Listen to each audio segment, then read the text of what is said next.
દર્શક મિત્રો, હું પરેશ ચૌહાણ, આપ નિહાળી રહ્યા છો લીડ મહુવા ન્યૂઝ. સમાચારોમાં આપનું સ્વાગત છે. હવે સમાચારો નિહાળીશું વિસ્તારપૂર્વક.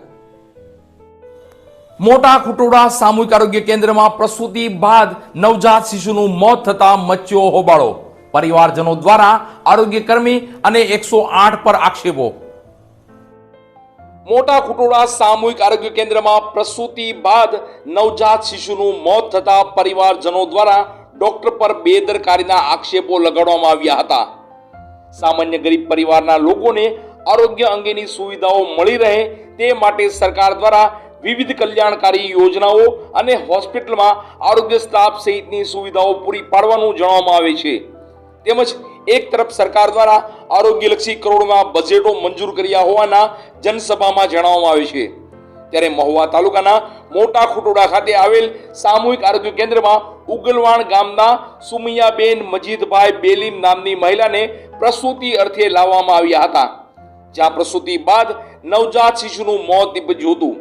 નવજાત શિશુનું મોત થતા પ્રસૂતાના પરિવાર દ્વારા ડોક્ટર પર બેદરકારીના આક્ષેપો લગાડવામાં આવ્યા હતા. જ્યારે ડોક્ટર દ્વારા પ્રસૂતાના પરિવારજનોને 108 મોડી આવવાના કારણે નવજાત શિશુનું મોત થયું હોવાનું જણાવવામાં આવ્યું હતું. મારો દીકરીનો દીકરો છે, મારો ભાણિયો થાય છે ને અમે ઉગલવાણથી અહીં આવ્યા છે તો આ 108 આવવાના કારણે મારો દીકરીનો દીકરો ક્લાસ થઈ ગયો છે. તો હવે આ રીતનું બનાવ બને તો આનો કઈ રીતના ગટલા ભરવાના, આનો કોણ અધિકાર છે? 108 ને ક્યારે ફોન કર્યો હતો? 108 ને ફોન કર્યો તો 11, 10, સાડા 10 વાગે. પછી ક્યારે આવી? કલાક 2 કલાક? 12 વાગે 108, સાડા 11 108 આવી, સાડા 11 12 અહીંયા પહોંચ્યું છે.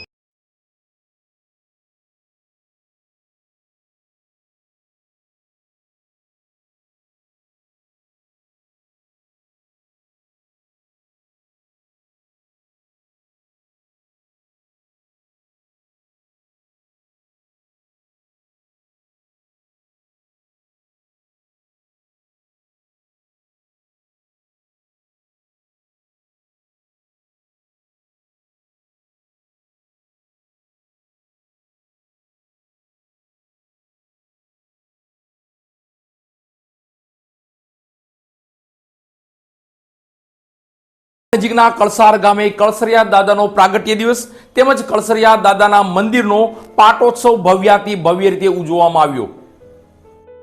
મહુવા નજીકના કળસાર ગામે કળસરિયા દાદાનો પ્રાગટ્ય દિવસ તેમજ કળસરિયા દાદાના મંદિરનો પાટોત્સવ ધાર્મિક વાતાવરણ વચ્ચે ઉજવાયો હતો. કારતક વદ આઠમના દિવસે કાળ ભૈરવ જયંતિ હોય છે, તો સાથે જ કળસરિયા દાદાનો પ્રાગટ્ય દિવસ.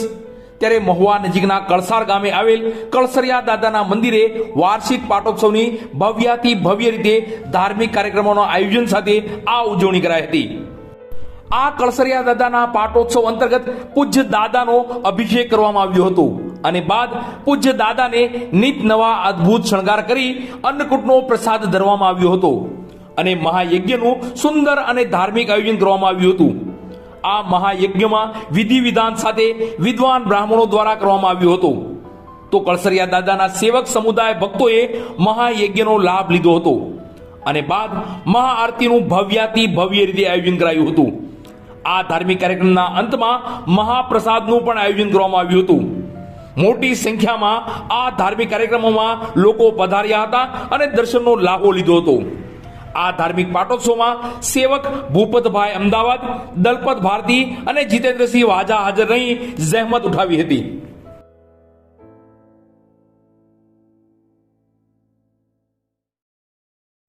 પાણીની ચિંતામાંથી એકદમ મુક્ત થઈ જાઓ. રાજાણી મોટર્સ લાવી રહ્યા છે ગેરંટેડ બ્રાન્ડ, જે પાણીની ચિંતામાંથી આપને આપશે આઝાદી.